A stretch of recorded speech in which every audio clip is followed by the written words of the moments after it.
Masih ada yang ingat sebelumnya kita belajar tentang apa? Ada apa aja? Ada membaca Al-Quran,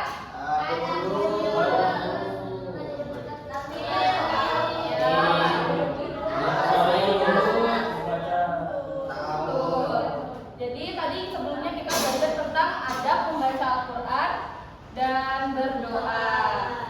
Nah, sebelum masuk ke pembelajaran, boleh kita ice breaking dulu sebentar? Iya, sebelum ice breaking kita berdoa terlebih dahulu. Boleh ketua kelas dipimpin? Siap, berdoa mulai.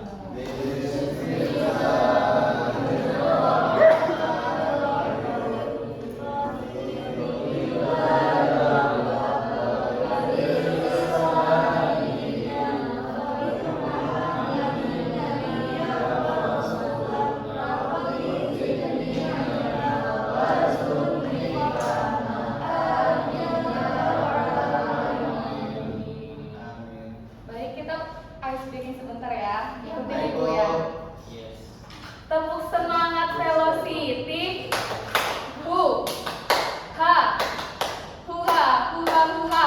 Well, gitu ya, bisa ya. Bisa ya, ayo.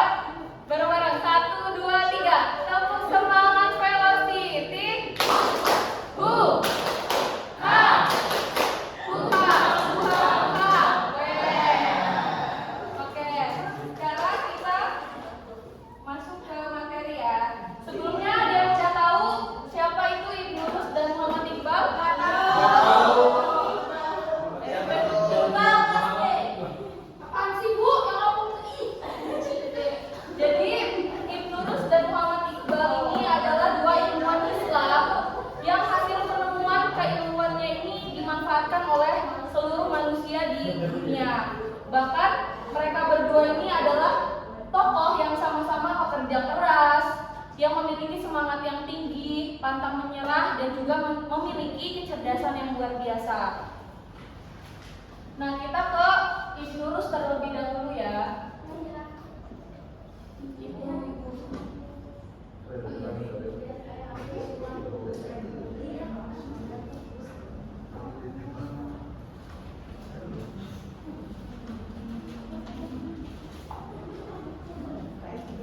Nah, kita akan membahas tentang riwayat hidup dan juga keteladanannya beliau. Nah, nama lengkap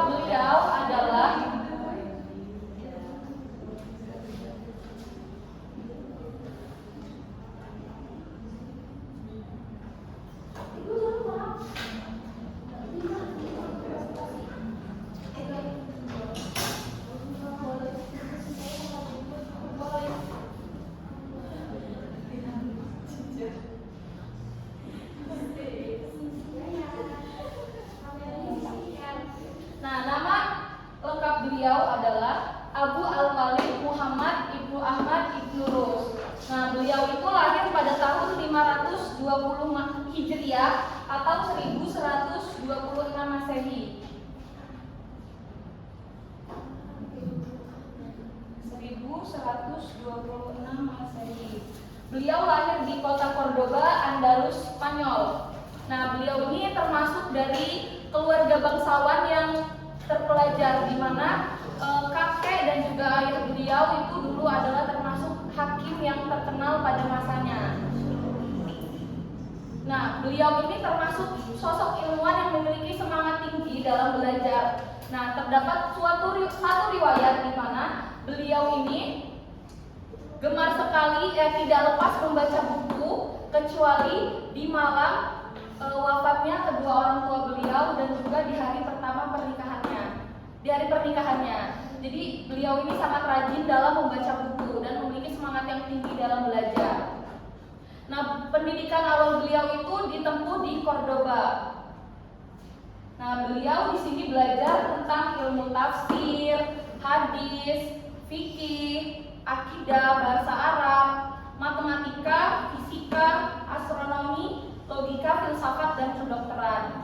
Nah, Cordoba ini juga termasuk kota dikenal sebagai kota ilmu, khususnya kajian filsafat. Nah, Cordoba ini termasuk kota yang sepadan dengan Damaskus, Baghdad, dan Mesir. Jadi sama-sama kota ilmu.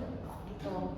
Nah, lalu setelah menyelesaikan pendidikannya di Cordoba pada tahun 1159 Masehi, beliau itu dipanggil oleh Gubernur Seville untuk melakukan reformasi pendidikan. Lalu beliau diangkat menjadi hakim di Cordoba pada tahun 1182. Beliau diangkat menjadi hakim.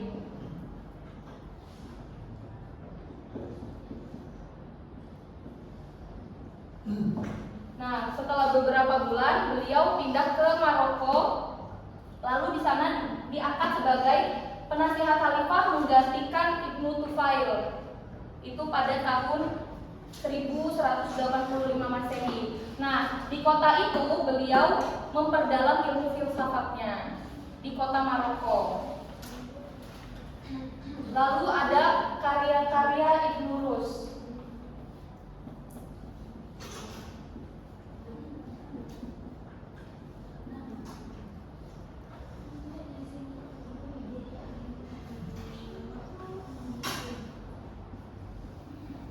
Nah, menurut Ernest Renan yang pernah melacak karya Ibnu Rus itu ditemukan berjumlah 78 karyanya. Tetapi itu terbagi-bagi ke beberapa ilmu yang sudah beliau pelajari. Ada 20 buah di bidang kedokteran, 5 buah di dalam teologi, 8 buah dalam hukum, 4 dalam astronomi, 2 dalam sastra, dan 11-nya dalam ilmu-ilmu lainnya. Nah, salah satunya yaitu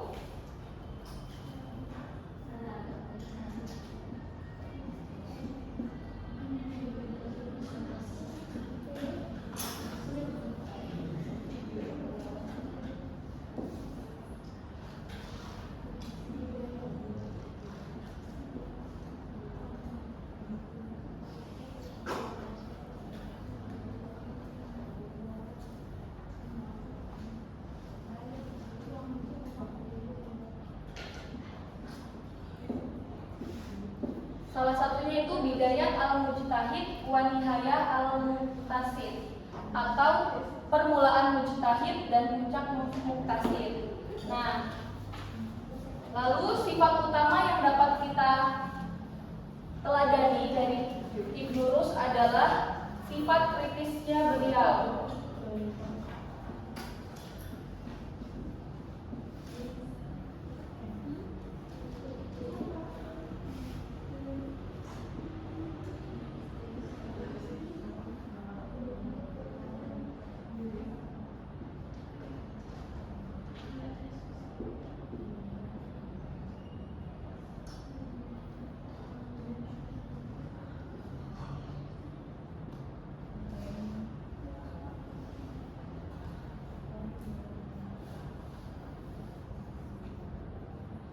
Nah, sifat utama yang bisa kita teladani dari Ibnu Rus yaitu ada 3. Yang pertama kritis, di mana beliau ini selalu mencari kebenaran melalui penalaran rasional. Yang kedua itu berani dan tegas. Beliau ini sangat berani dan tegas dalam menyampaikan pendapatnya, meskipun kadang berseberangan dengan pandangan ulama-ulama yang lain.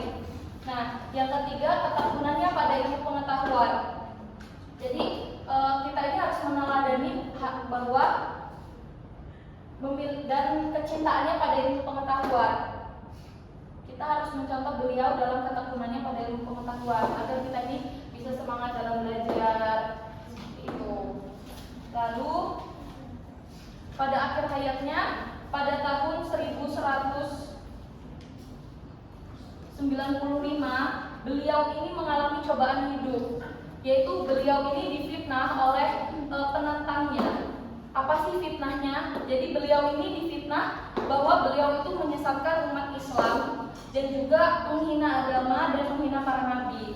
Nah, lalu yang memfitnah ini tuh menyampaikan fitnahan tersebut kepada Khalifah Al-Mansur. Nah, Khalifah Al-Mansur ini marah lalu mencabut jabatan Ibnu Rus dan mengasingkan beliau ke Atlantik. Diasingkan di Atlantik.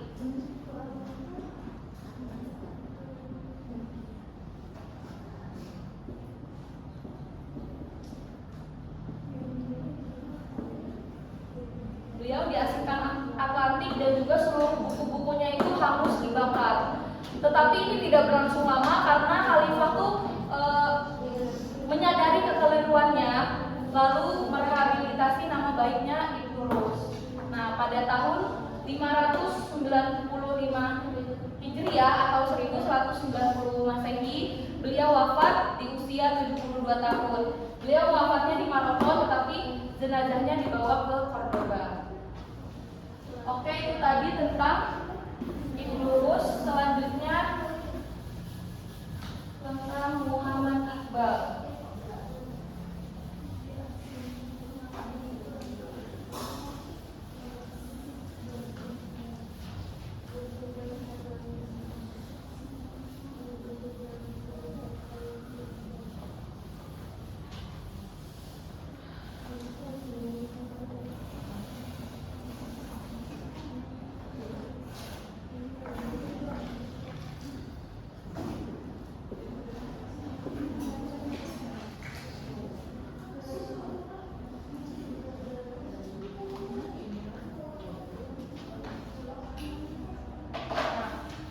Riwayat hidup Muhammad Iqbal dan juga keteladanannya, beliau ini dilahirkan di Sialkot, Punjab, India pada tahun 1876. Ini beliau lahir tahun 1876 dan beliau ini termasuk dari keluarga yang ekonominya menengah. Bukan seperti Muhammad Iqbal tadi yang termasuk dalam keluarga yang bangsawan, tapi beliau ini termasuk ke keluarga yang ekonomi menengah. Nah, nenek moyangnya ini berasal dari kasta Brahma Kashmir yang telah memeluk agama Islam 300 tahun sebelumnya. Nah, pendidikan awalnya itu beliau dilakukan di Murad College pada tahun 1895. Nah, ia pindah ke Lahore untuk menuntut ilmu di Government College. Nah, saat di Lahore, baru beliau ini belajar tentang ilmu filsafat dan mendapatkan gelar Magister Law dan juga diangkat sebagai asisten dosen di Oriental College, Universitas Punjab. Nah, pada tahun 1905 itu beliau ke Inggris dan kuliah di Universitas Cambridge. Setelah itu beliau pindah ke Munich dan memperoleh gelar doktor di bidang filsafat. Nah, pada tahun 1908 beliau ini kembali ke Lahore dan bekerja sebagai pengacara dan juga dosen filsafat.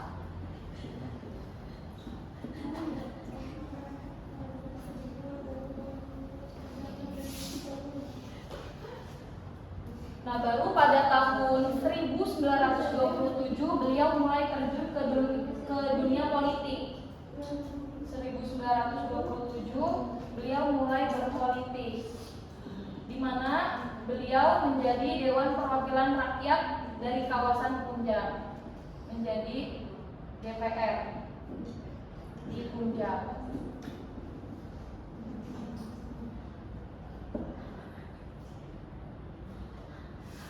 Nah, pada tahun 1930 beliau didaulat sebagai Presiden Liga Muslim.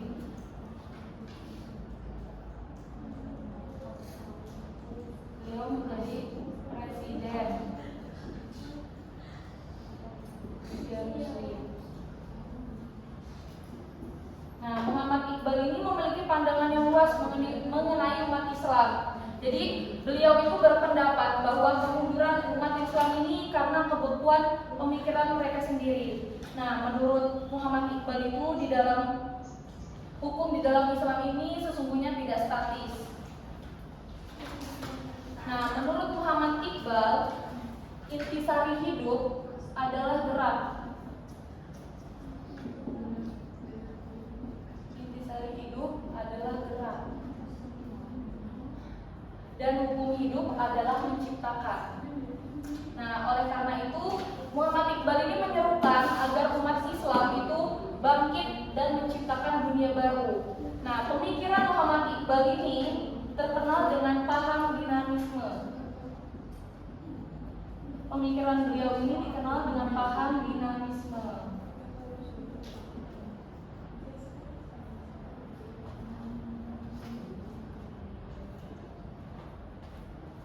Nah, lalu kita ke sifat utama beliau.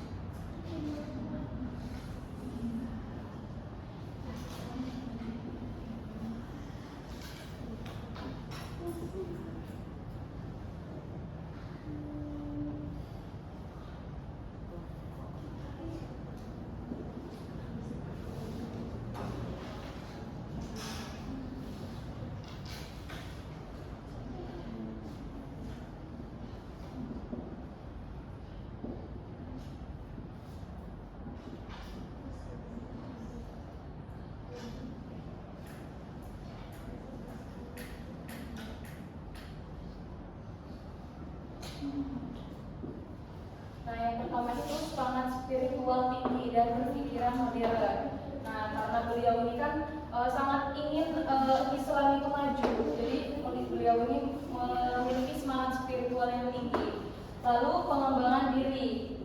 Nah, beliau ini memiliki kekuatan kepribadian untuk mencapai kedekatannya dengan Tuhan dan juga kemandirian umat. Nah, inspiratif dan penuh optimis, di mana beliau ini selalu mendorong umat Islam untuk bangkit dari keterbelakangan dengan ilmu, iman, dan juga semangat kreatif. Lalu karya tulisnya dan akhir hayat beliau. Nah, Muhammad Iqbal ini juga termasuk seorang penyair dan filosof. Nah, pemikirannya ini mengenai kemajuan dan juga kemunduran umat Islam.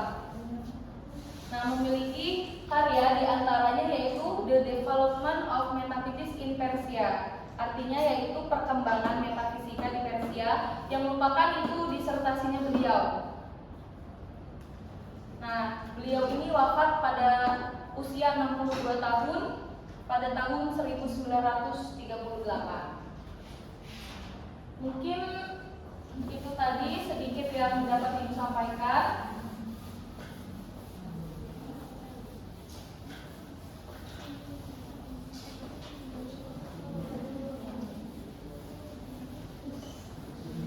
Sebelum Ibu tutup, Ibu ulas sedikit. Ada beberapa pertanyaan. Nanti yang bisa jawab Ibu kasih hadiah.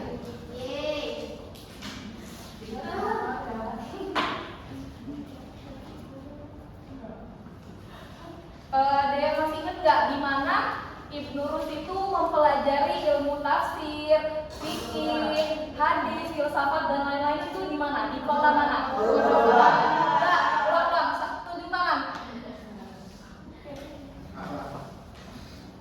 tangan. Tunjuk tangan. Dia. Ya, tuh. Sini dia maju. Sini dia maju.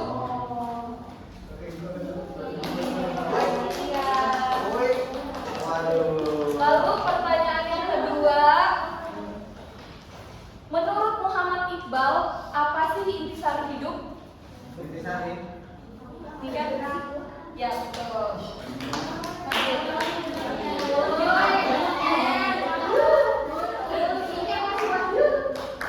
Masih ada satu truk lagi. Enggak, masih ada 3 pertanyaan lagi. Iya. Nah, menurut Edmund tadi, berapa jumlah karya Muhammad Iqbal? Ya, udah. Ya,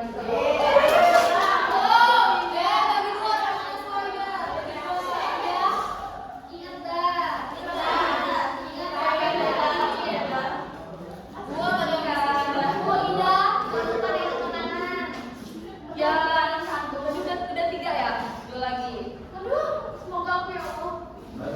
Nah, dua. Paham yang